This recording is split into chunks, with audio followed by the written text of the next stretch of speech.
How would you define a comprehensive retirement plan? Well, I think having a plan in retirement is very critical for most retirees. It's important that we look at so many facets. A lot of people have the investment part handled where they're looking at what stock, bond mix they may have. But a comprehensive retirement plan encompasses so much more, and it's really the keys to having that successful retirement. So we first have to build an income plan. So that's the first step of having a great retirement. We have to have a sound income plan so that we know that our expenses are going to be met throughout the rest of our life. Biggest fear of Americans, we're going to run out of money before we run out of breath.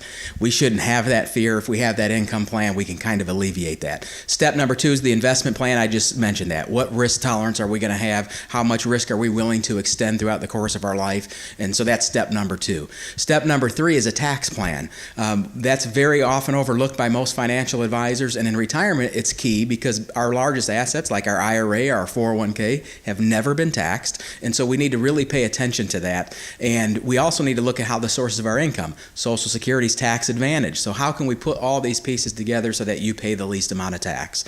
Number 4 is a health care plan. And so you look at the different health care options. It's one of our biggest expenses in retirement. I just mentioned taxes and health care for most Americans. That's the 2 largest expenses in retirement.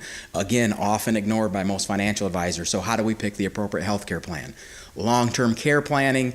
We all don't want to go to that nursing home, but we're all living longer, so our chances of having some sort of long-term need are going to be there. So what's the plan for that? To not only protect our money, but to protect our families and the relationships we have as well. And then finally, legacy planning, and how do we pass that money on at the end of our life? Those are the 6 key checkpoints of retirement journey that I think are important for every person to have.